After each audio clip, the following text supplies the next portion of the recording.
हम लोग dielectric constant के बारे में डिस्कस कर रहे थे। ठीक है, तो उसी को कंटिन्यू करते हैं इससे आज।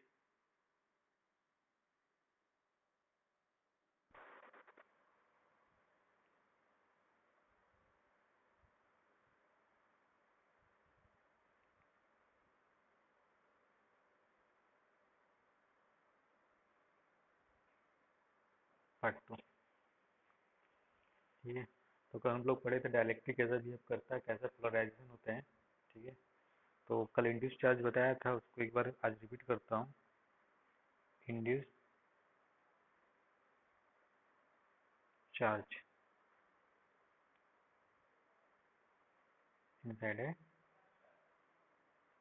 डायलैक्ट्रिक। ठीक है, तो यहाँ पर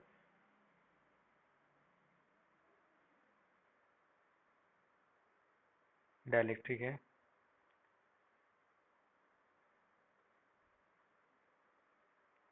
जब का पैरेलल प्लेट है। ठीक है, यहाँ बस मैंने प्लस चार्ज दिया है, यहाँ बस माइनस चार्ज। तो due to this electric field area of cross section A है। ठीक है, इसके बाद इलेक्ट्रिक फील्ड ई है, तो अंदर से ई नॉट हो गया। अब इसमें जो इंड्यूस चार्ज होगा ये माइनस क्यू आई और क्यू प्लस। ठीक है, इसके कारण जो इलेक्ट्रिक फील्ड होगा कहाँ होगा, इधर होगा, ई आई। और दोनों के कारण कितना होगा, E net. E net equal to कितना हो जाएगा, ई नॉट माइनस ई आई। और यहाँ पर ई आई हमेशा, ई नॉट ऑलवेज ग्रेटर देन ई आई, क्योंकि इंड्यूस हो रहा है। ठीक है, तो ये हो गया। और यहाँ पर ई जो होगा, ई नेट, वो होता है आपका ई नॉट अपॉन के टाइम्स, क्योंकि हम लोग जानते हैं इलेक्ट्रिक फील्ड के टाइम्स 1/k टाइम्स डिक्रीज हो जाता है किसके अंदर, किसी भी मीडियम के अंदर। और ई नॉट का वैल्यू कितना होता है, यहाँ पर ई नॉट का वैल्यू होता है सिग्मा अपॉन, कितना होता है E naught, sigma upon epsilon naught. और सिग्मा है कितना, क्यू अपॉन, तो क्यू नॉट ले लो, क्यू नॉट ये epsilon naught. Similarly E I due to induce charge, sigma I upon epsilon naught. तो सिग्मा आई कितना है आपका, क्यू आई ये epsilon not.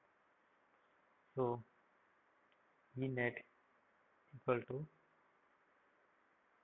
Sigma upon E naught minus Q naught, and this is Q I epsilon naught. And E net कितना है यहाँ पर, ई net ई naught upon के।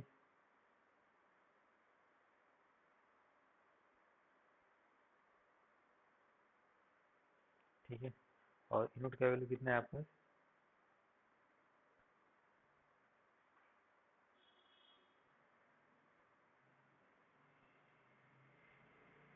ये कट गया। तो आपको क्यू आई चाहिए था, क्यू आई कितना हो जाएगा यहाँ पर,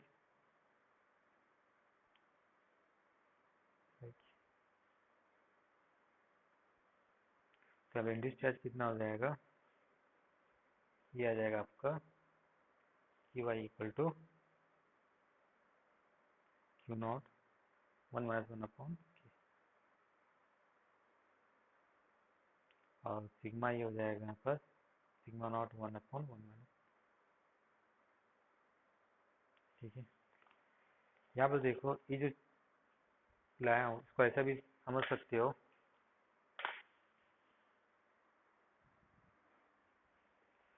हमें मालूम है ई आर या के, अब रिलेटिव परमिटिविटी और डायरेक्टिव कांस्टेंट, वो क्या होता है, एब्सोल्यूट अपॉन डिफरेंस, डिफरेंस किसका लेते हैं, स्पेस का, ये होता है। Electric field E equal to होता है 1/4 pi epsilon naught into Q upon R square. And E जो होता है किसी मीडियम में 1/4 पाई एप्सिलॉन नॉट के क्यू अपॉन आर स्क्वायर। अब इन दोनों का रेशियो निकाल दो। जब रेशियो निकालोगे तो आपके पास क्या आ जाएगा यहाँ पर, K equal to E naught upon E, और ये जो ई है वो किसमें आपका, इन मीडियम। यहाँ पर ई कितना हो जाएगा आपका, ई नॉट अपॉन K।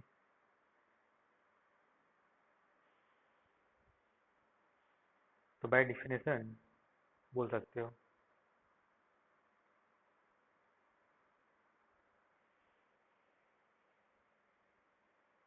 ये हो गया, ठीक है। अब आते हैं next,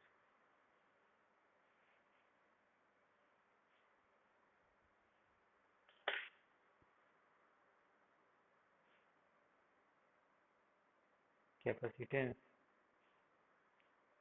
of different configuration. Derivation पहले भी करा चुका हूँ मैं, ठीक है। इन डिफरेंट कॉन्फ़िगरेशन, ठीक है। इन पैरेलल प्लेट कैपेसिटर,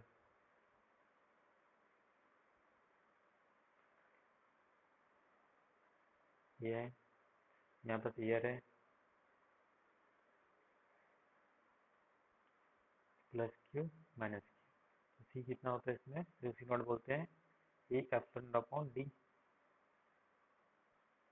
ये क्या आपका डिस्टेंस है डी, और ये क्या आपका एरिया, और मीडियम का कितना ई नॉट। अब क्या करते हैं इसमें, now we insert a dielectric of constant K inside the capacitor, ठीक है। तब क्या करते हैं, एक डाइलेक्ट्रिक कैपेसिटर में इंट्रोड्यूस करते हैं। तो ये आपका कैपेसिटर था। अब इसके पीछे मैंने क्या कर दिया, डाइलेक्ट्रिक, इसका थिकनेस कितना है टी, और ये टोटल कितना है इसका डिस्टेंस डी, और एक ही है, ठीक है। ये हुआ।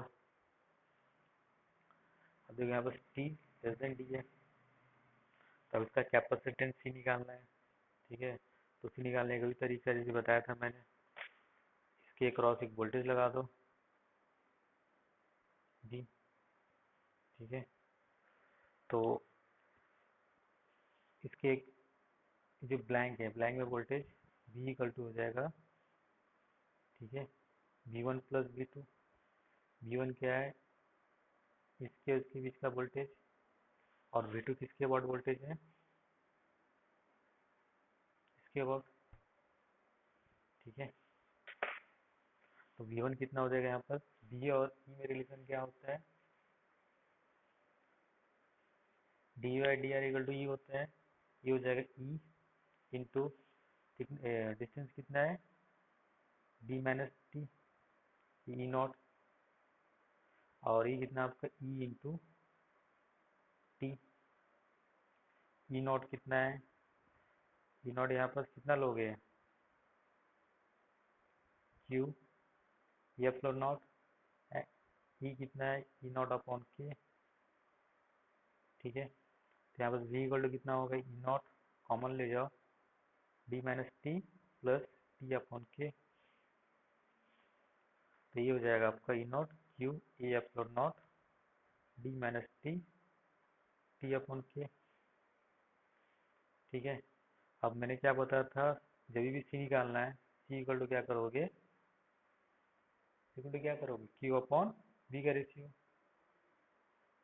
तो यहाँ पर क्यू अपॉन वी कितना हो जाएगा, यह हो जाएगा आपका एक epsilon naught D minus T T upon K, that equal to C. T हो गया। और यहाँ से जो बोर्ड में मैंने बताया था उस समय, बोर्ड में ऐसा भी क्वेश्चन आ सकता है, prove that the position of dielectric between plate does not depend. ठीक है, ये मान लो यहाँ से तुम ले लोगे एक्स पोजीशन पर है, तो एक्स नहीं टर्म नहीं है तो सॉरी इंडिपेंडेंट। ये हो गया आपका कैपेसिटेंस। तो इसको ऐसी इसी फॉर्म में याद रखोगे। ठीक है, अब देखो इसमें केसेस हो सकते हैं ऐसे,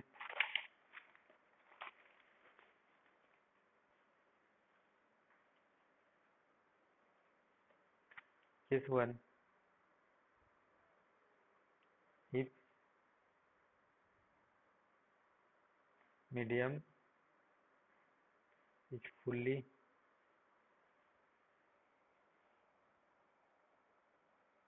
present between the plate। मान लो कि इससे हुआ, जो डायलेक्ट्रिक है ये पूरा कंप्लीट है,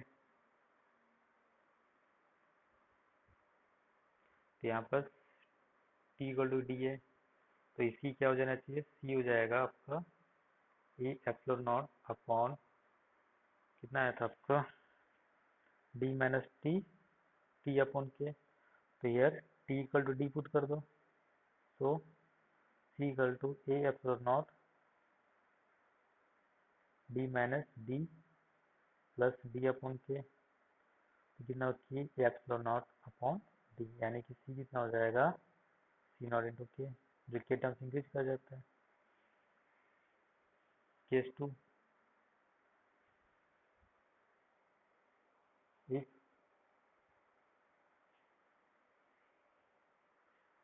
if capacitor is partially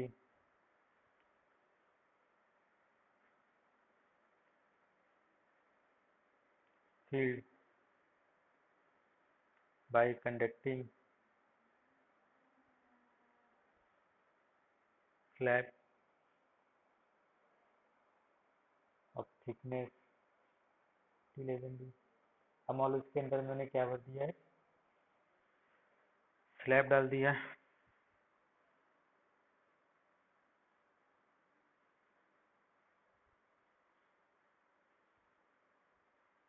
जो कंडक्टर है, जैसे कंडक्टर,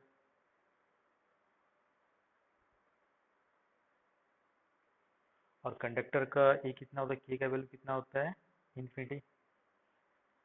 ठीक है, तो के कंडक्टर का के का वैल्यू कितना होता है, इन्फिनिटी।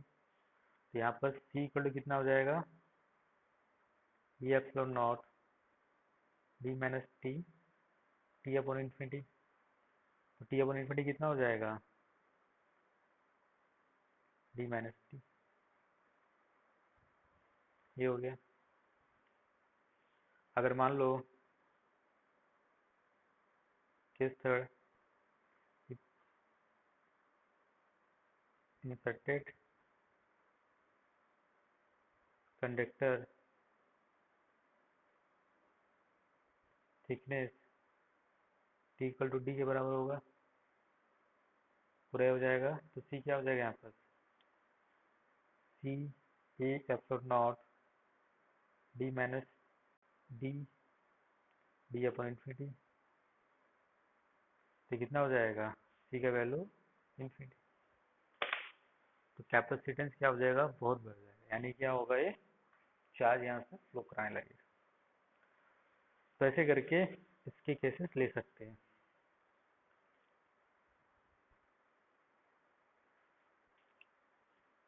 ठीक है, अब आते हैं नेक्स्ट। हाँ,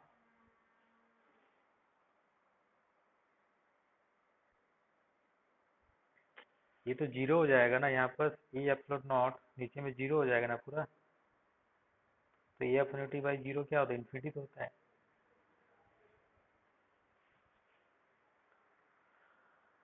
ठीक है, तो कंडक्टर डाल दोगे तो ये कैपेसिटेंस बहुत लार्ज हो जाएगा, कंडक्टर की तरह क्या करने लगेगा, बिहेव करने लगेगा। कोई डाउट हुआ है? नेक्स्ट आते हैं,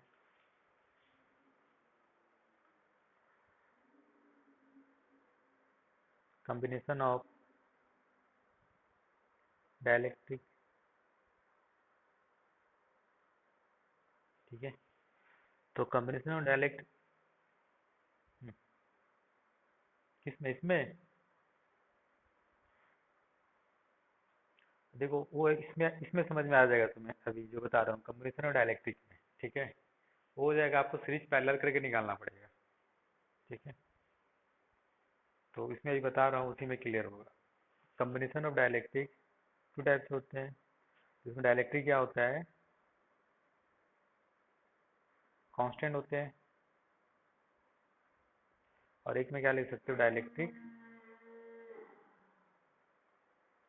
वेरिएबल। तो कांस्टेंट में हो सकते हैं, दो टाइप के हो सकते हैं, किसमें हो सकते हैं, एक हो सकता है पैरेलल, और थर्ड सीरीज प्लस पैरेलल। और वेरिएबल में जब भी आएगा उसमें भी सीरीज पैरेलल होगा, तो आपको क्या यूज करना पड़ेगा, इंटीग्रेशन।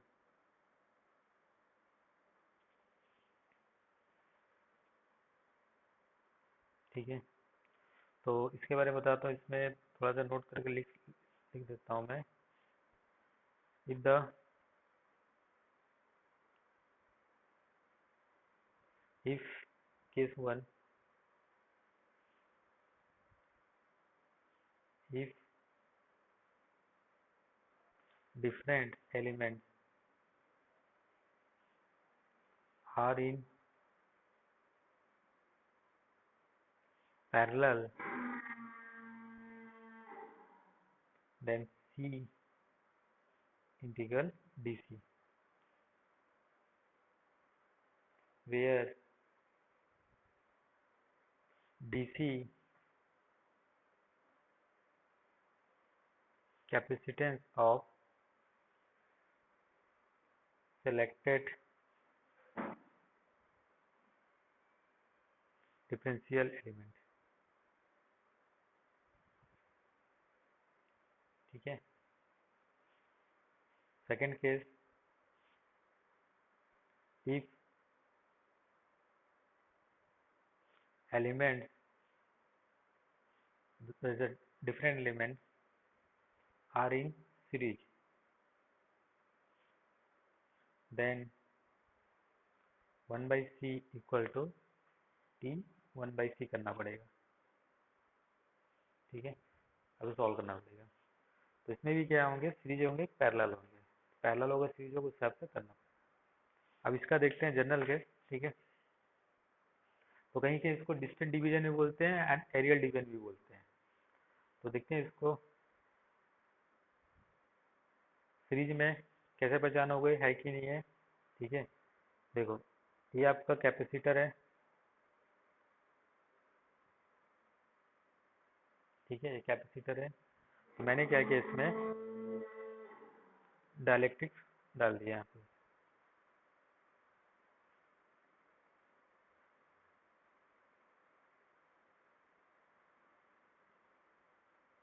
ठीक है, आपका D1 D2, एक का K1 है, दूसरा का K2, ये हुआ। अब देखो यही प्लेट है, प्लेट है, तो आप मैंने क्या किया, यहाँ पर एक बैटरी लगा दी ऐसे।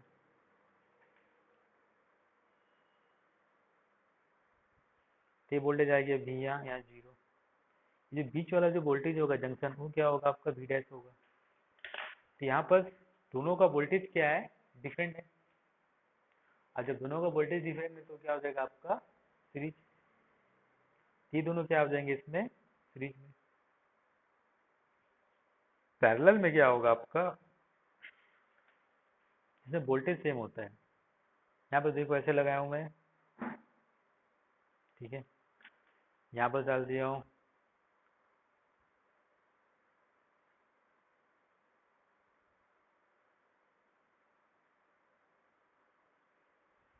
फिर से यहाँ बैटरी लगा दो ऐसे। तो यहाँ पर देखो ये वोल्टेज V0, तो इसके क्रॉस वोल्टेज कितना है V0, इसके क्रॉस वोल्टेज कितना है V0। तो दोनों का जब वोल्टेज डिफरेंस है तो क्या हो जाएगा वो पैरेलल। और जो मिक्स में आते हैं वो क्या होते हैं, इस टाइप से होते हैं।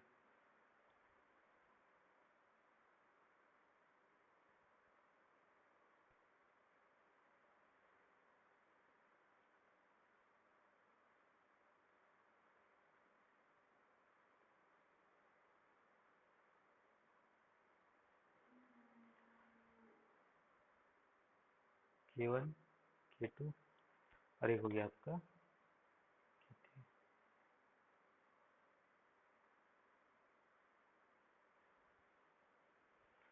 तो इसमें फिर से लगा दो एक बैटरी,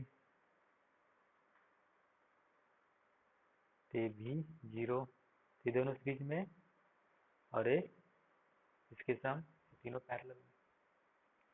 तो ऐसे करके सीरीज पैरेलल हो गया। अब सीरीज पैरेलल है तो इसको निकालना भी जरूरी है। किसी को कोई बोलते हैं एरियल डिवीजन, कोई बोलता है डिस्टेंस डिवीजन, वट एवर, ठीक है, जो भी है उससे भी नहीं जाता हूँ कैसे करके। कोई डाउट है?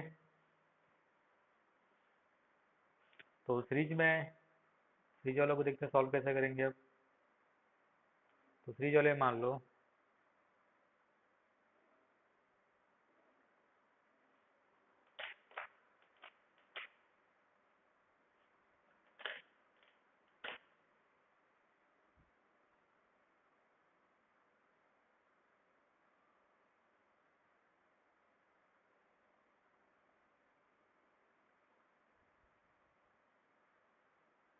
ये हो गया, ठीक है। तो यहाँ पर देखो इसका इक्विवेलेंट निकालते हैं।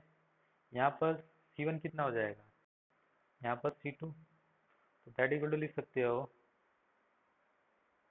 सीरीज में this is C1 this is C2। And यहाँ पर C1 का वैल्यू कितना हो जाएगा, C1 नथिंग बट, देखो एरिया जो प्लेट का इसका भी एरिया ही होगा, सिर्फ डिस्टेंस अलग अलग है। तो C क्या होगा आपका यहाँ पर, C1 हो जाएगा A epsilon naught into K, और कितना हो गया D1, ठीक है। एंड C2 हो जाएगा A epsilon not D2 into K2,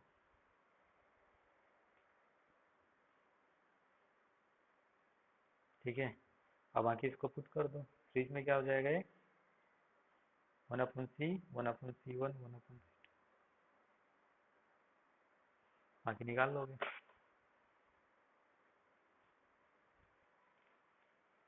doubt है यहाँ तक?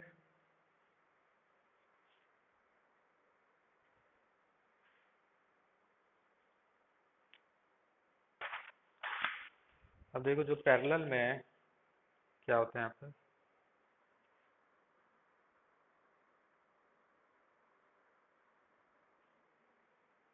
इन पैरेलल,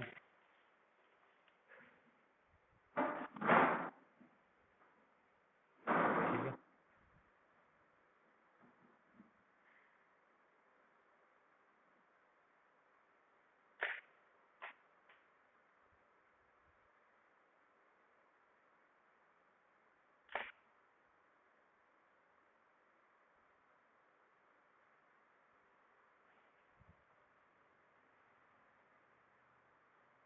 ये हो गया, ठीक है। तो यहाँ पर देखो ये जो प्लेट का एरिया है, ध्यान रखो कि 3D में कैसे बनाओगे स्ट्रक्चर का। 3D में जो प्लेट बनाया हूँ मैं, इस प्लेट को आप ऐसा है, ठीक है। कुछ क्वेश्चन में आपको निकालना पड़ेगा, जैसे मान लो इसी को बनाता हूँ यहाँ पर,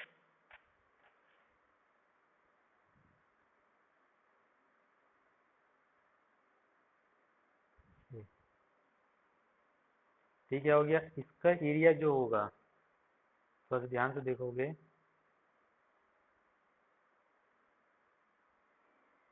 ऐसे इसका जो एरिया होगा आपका A2, इसका जो एरिया होगा A1। तो सेम ऐसे करोगे, इसको पैरेलल में है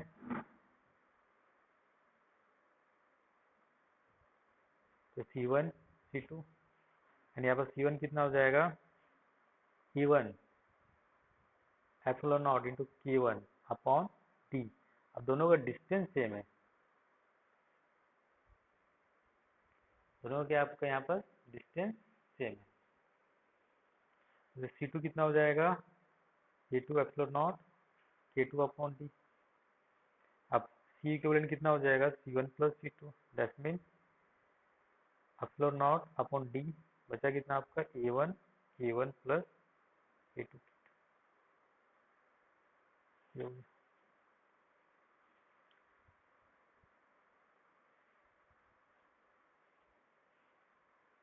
ठीक है, जब मिक्स होगा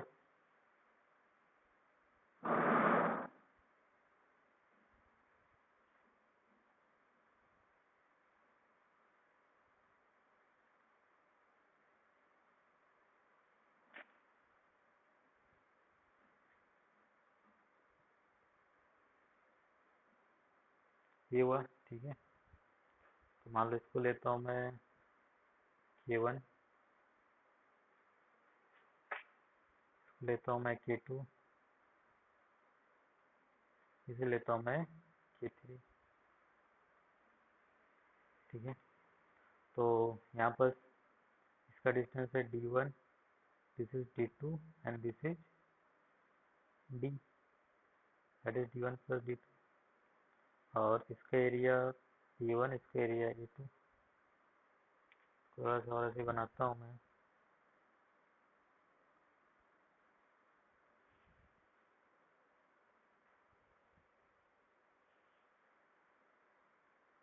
ठीक है, ये हुआ। तो यहाँ पर ये दोनों किस में, सीरीज में, एक इसे पैरेलल ड्रॉ कर लेता हूँ मैं। सीरीज में है, ये बात है पैरेलल C1 C2 C3। तो यहाँ पर C1 कितना है, C1 कितना है K1 epsilon not upon D1 K1। C2 कितना है K2 epsilon not K2 upon D2। And C3 कितना है यहाँ पर, A1 ही है। ये हो गया आपका K2 epsilon not K3 upon D1 plus D2। बाकी जो निकालना है निकाल लो।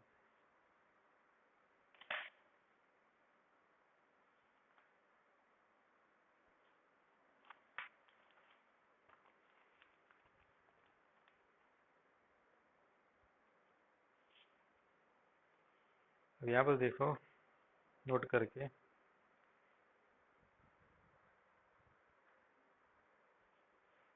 एक रिजल्ट लिखता हूँ मैं।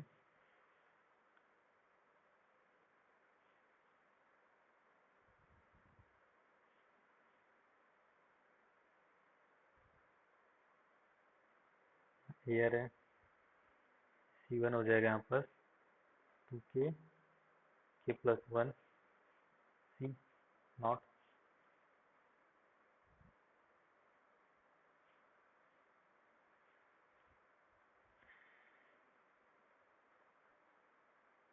एयर है, C2 कितना हो जाएगा यहाँ पर K plus 1 upon 2 C not. पूरा एयर है C नॉट, नो डाइलेक्ट्रिक। ठीक है, तो तीनों में देखो रिजल्ट क्या होगा यहाँ पर, C2 greater than C1 greater than C3। तो ये वाला समझ में आया सर तक। यहाँ पर दो कॉम्बिनेशन है, एक आपका एयर वाला है और एक है डाइलेक्ट्रिक। ठीक है,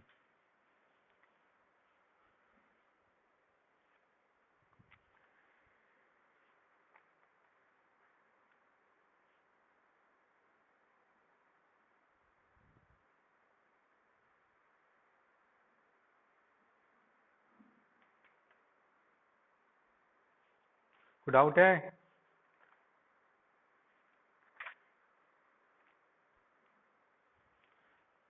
और जो वेरिएबल वाला का एग्जांपल देके मैं इसको सॉल्व कराने से आपका हो जाएगा। जैसे मान लो वेरिएबल वाला का कैसा होगा बता देता हूँ।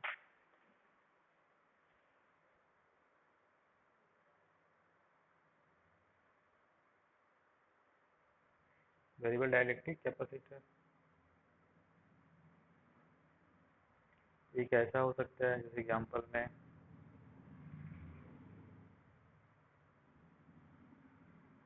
बीच में डाइलेक्ट्रिक है,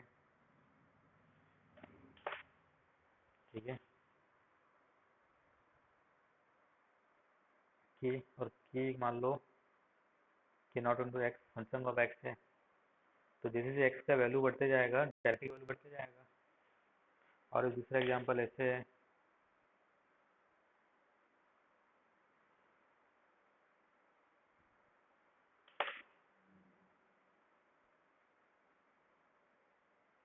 K1 है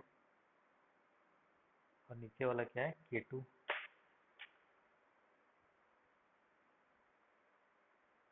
ठीक है। तो कोई भी डिस्टेंस लोगे तो डायलेक्ट्रिक क्या रहेगा, नेट डायलेक्ट्रिक हमेशा एक पॉइंट से दूसरे पॉइंट क्या होगा, चेंज होगा। इसी example of dielectric, variable dielectric.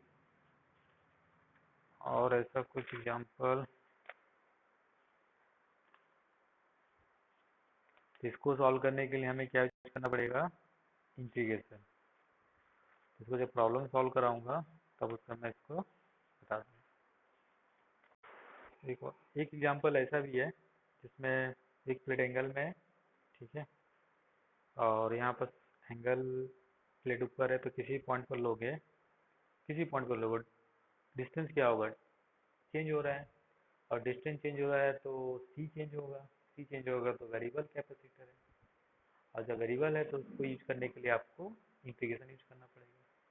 तो इस सब को सॉल्व कराऊंगा प्रॉब्लम जब सॉल्व कराते समय। इसमें टाइम लगता है, प्रॉब्लम सॉल्व करने से आधा घंटा लगेगा इस प्रॉब्लम में। नेक्स्ट आते हैं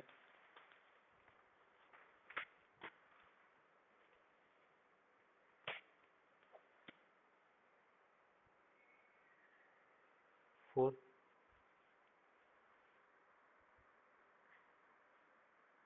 on A dielectric in a capacitor, ठीक है। तो फोर्स निकालना है तो इसमें थोड़ा सा और थ्योरम यूज करेंगे, ठीक है। तो वहां से ड्राइव करते हैं इसको। यहाँ पर फोर्स है क्या एक्चुअली में, देखो, पहले इसको समझ लो मैकेनिज्म क्या होता है यहाँ पर। ये आपका एक कैपेसिटर है, ठीक है, कैपेसिटर हुआ, तो प्लस चार्ज ऊपर की तरफ एंड माइनस चार्ज नीचे की तरफ।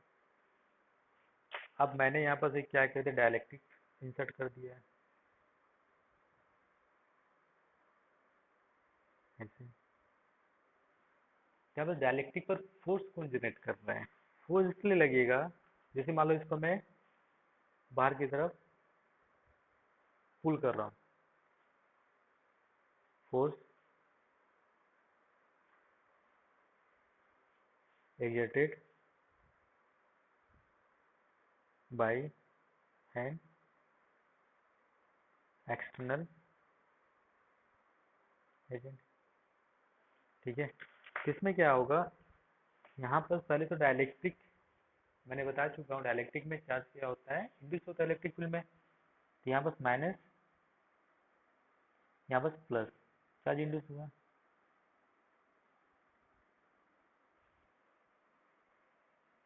Induce charge. अब क्या होगा, प्लस माइनस को अट्रैक्ट करेगा और माइनस प्लस को अट्रैक्ट करेगा, तो इसको जब पुल करने के लिए क्या चाहिए आपको, फोर्स लगेगा। अब देखो यहाँ पर एवरी पॉइंट पर फोर्स का वैल्यू क्या होगा, चेंज होगा। क्यों होगा, क्योंकि यहाँ पर जैसे मान लो इतना डिस्टेंस तक है, तो यहाँ पर जो सी है, सी का वैल्यू क्या होगा, चेंज हो रहा है, हर पॉइंट पर सी का वैल्यू चेंज हो रहा है ना। और सी का वैल्यू चेंज होगा तो वहाँ पर एनर्जी चेंज होगा, एनर्जी चेंज होगा तो वहाँ पर फोर्स का वैल्यू भी चेंज होगा।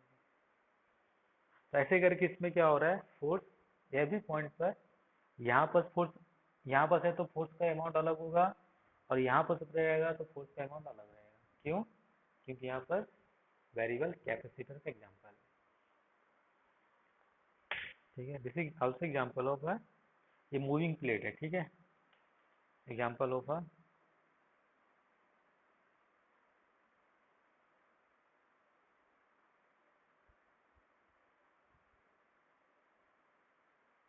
कैपेसिटर। अब इसको कैसा निकालते हैं देखो यहाँ पर, consider a differential displacement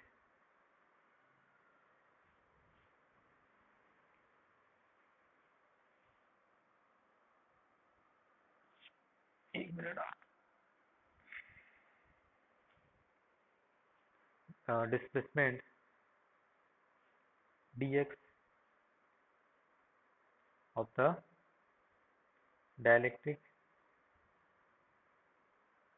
as shown in figure। तो मान लो किसी टाइम पर ये कितना आपका x है, तो ये कहाँ डिस्प्लेस किया आपका dx, मान लो अंदर की तरफ को e किया। ठीक है, as shown in figure, always keeping the net force on it 0, so that dielectric moves slowly without any acceleration। तो यहाँ पर हम लोग कैसा मूव करा रहे हैं इसको, very slowly. Here the plate is moving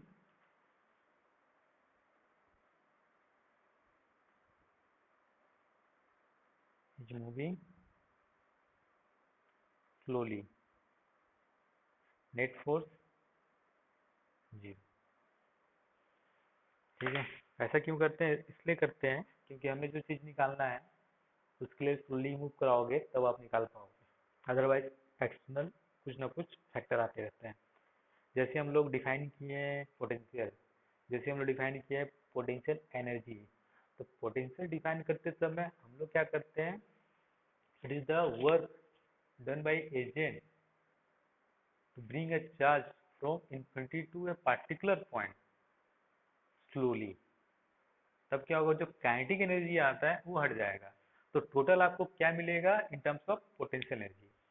तो हमें पोटेंशियल एनर्जी के टर्म में चाहिए, इसलिए हम लोग क्या किए, काइनेटिक एनर्जी को 0 बनाना है। और काइनेटिक एनर्जी 0 कैसा होगा, जब उसको स्लोली मूव कराएंगे। ठीक है, now by work energy theorem, class 11 का ओरिजिन थ्योरम क्या होता है आपका, work done by external agent, work done by conservative plus work done by non conservative equal to changing kinetic energy. तो यहाँ पर चेंजिंग काइनेटिक एनर्जी कितना हो गया 0, ई कितना है 0, because there is no any, because as no dissipated force like a friction। और ये 0 क्यों है, एज मूविंग स्लोली। तो आपके पास क्या बचा, सिर्फ ये दो टर्म बचा है। तो यहाँ पर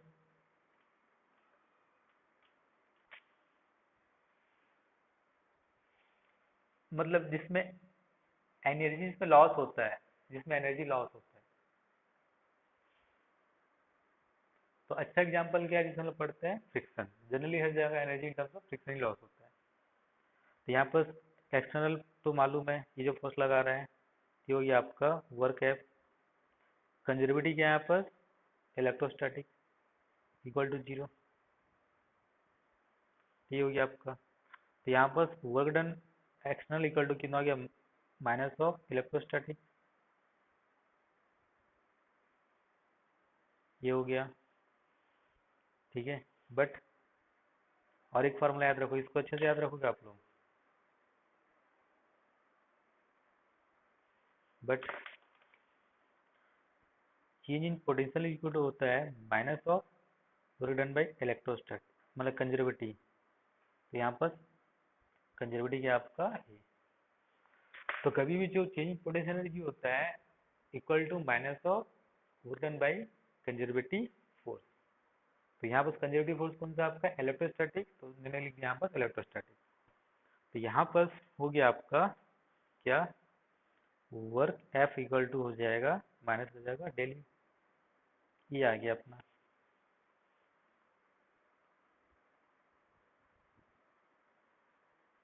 ठीक है,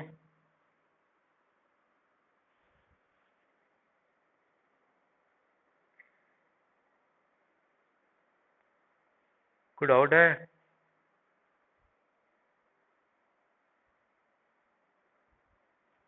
अब देखो यहाँ पर यू क्या होता है आपका, ये होता है आपका half half C V square, half Q square by C, half Q into V. ये तीन फॉर्म होते हैं, these are the three form. तो यहाँ पर हम लोग कौन से फॉर्म यूज करेंगे, हम लोग यूज करेंगे आपका सेकेंड वाला फॉर्म, बिकॉज यहाँ पर हम लोग क्या किए, चार्ज फिक्स ले लिए, बिकॉज चार्ज टेकन फिक्स, क्योंकि यहाँ पर बैटरी लगाए। अब देखो इसलिए लिए हैं क्योंकि यहाँ पर सी वेरी कर रहा है, ठीक है। तो यहाँ पर यू इक्वल टू लिख सकते हो डेल यू, कितना हो जाएगा del U by D X, ये हो जाएगा half Q square D one by C upon D X, ठीक है। ठीक है, ये हो गया one by C D X. Now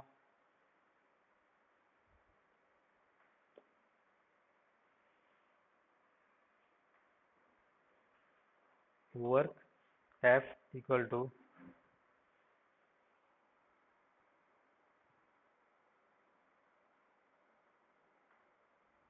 एक मिनट रुको,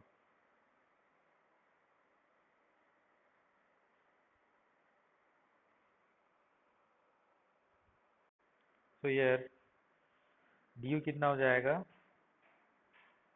half Q square D one by, now यहाँ पर डेली हुए, और यहाँ पर देखो फोर्स यहाँ लगा रहे हो, डिस्प्लेसमेंट अंदर की तरफ हो रहा है, ठीक है। अंदर की तरफ स्टैटिक फोर्स लग रहा है, यहाँ पर डिस्प्लेसमेंट इधर है, तो minus F D X equal to D U, और डी यू का वैल्यू कितना है, half Q square D one by C. तो एफ इक्वल टू कितना हो जाएगा यहाँ पर,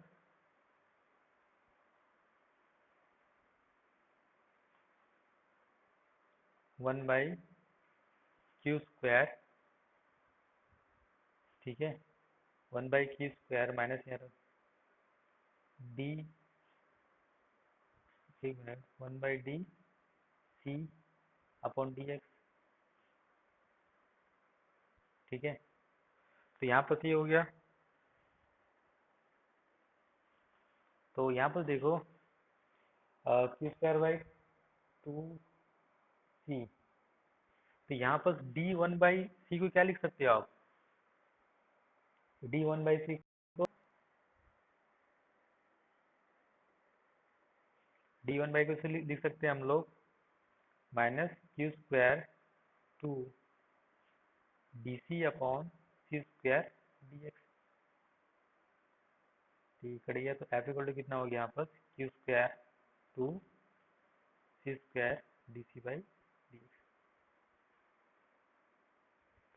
ये हो गया फोर्स। यहाँ पर देखो मैंने क्या किया यहाँ पर,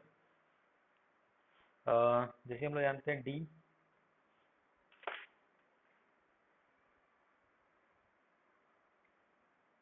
साइड में बताता हूँ, डी 1/c है, ठीक है। तो डी 1/c इसका मतलब क्या हो, आपका डिफरेंशिएशन ऑफ 1/c। तो मैंने क्या किया यहाँ पर, D C into D C कर दिया, डी सी के रिस्पेक्ट से कर दिया इसको डिफरेंशिएशन। तो डी सी के रिस्पेक्ट से कर दो, डिफरेंशिएशन कितना हो जाएगा ये, -1 जाएगा, -2, तो 1/c² इंटू कितना होगा, माइनस इंटू डी सी कितना हो गया, -dc/c²। That mean D 1/c को मैं लिख दिया हूँ -dc/c²। ये आपको समझ में आना चाहिए। तो यहीं पर सीख किया मैंने, तो माइनस माइनस कैंसिल बचे,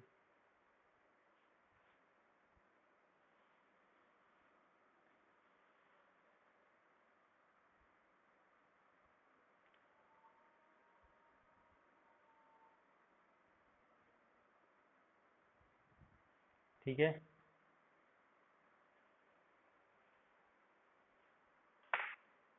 दिस इज ऑल्सो ट्रू,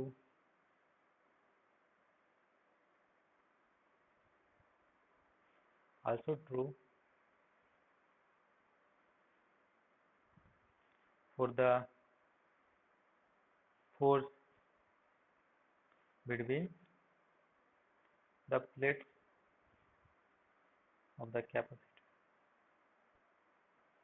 तो जितना फोर्स हम यहाँ लगा रहे हैं उतना फोर्स प्लेट भी लगाएगा, तभी तो स्लो होगा ना, सेम फोर्स लगाएगा। तो क्वेश्चन ऐसे पूछे या क्वेश्चन ऐसे पूछे, सेम चीज है। ठीक होगी आपके। अब नेक्स्ट केस क्या होता है, देखो चीजें यहाँ पर मैंने 3 फॉर्म दिए थे। जब भी आपके पास इस टाइप का आएगा जिसमें 3 वेरिएबल पॉसिबल है, क्या वो वेरिएबल पॉसिबल है, 3 वेरिएबल पॉसिबल है, जैसे यहाँ पर सी बी और क्यू। तो क्यू के टर्म में भी लिख सकते हो, सी के टर्म में भी लिख सकते हो, बी के टर्म में लिख सकते हो। तो इसी तरह और किसमें, पावर वाले टर्म में भी है, ठीक है, आई वी जो पावर होता है इलेक्ट्रिसिटी में। तो कभी भी आपको जब भी 3 टाइप वाले मिलेंगे तो किस कौन सा फॉर्म को लेना है, कैसे पहचानोगे, जो कांस्टेंट रहेगा एक और जिसे निकाल। अगर मान लो केस 2 में लिखता हूँ यहाँ पर, if the capacitor has battery connected to it, then H P D, P D मतलब potential across the plate is maintained constant,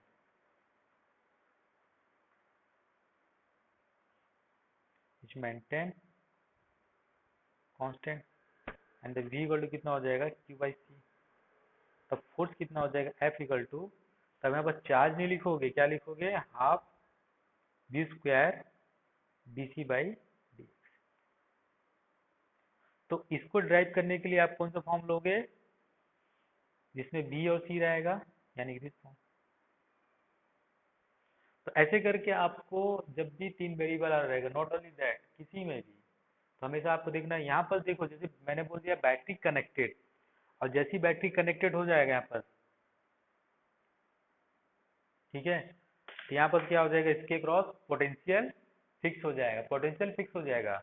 और जब ए वेरी करेगा, सी वेरी करने से इसमें चार्ज वेरी करेगा, पोटेंशियल वेरी नहीं करेगा, क्योंकि जो बैटरी का पोटेंशियल होगा वो क्या होगा, तो फिक्स होता चेंज नहीं होगा एट द टाइम। बट जब मैंने कोई बैटरी लगाया तो मैंने चार्ज दिया सिर्फ यहाँ पर दोनों में, तो चार्ज तो कहीं उड़ के हवा से नहीं चल जाएगा, निकल भी नहीं जाएगा ना, ऐड हो जाएगा। तो तब क्या रहेगा, आपका चार्ज कांस्टेंट है। और जब बैटरी कनेक्ट कर दोगे तो क्या हो जाएगा, आपका पोटेंशियल कांस्टेंट हो जाएगा। तो ऐसे करके आपको देखना पड़ेगा कि क्या कांस्टेंट दिया है। तब इस टाइप का क्वेश्चन, जब आगे क्वेश्चन आएंगे बहुत से नीट में आते आते हैं, तो आपको चूज करना है कौन सा फॉर्म।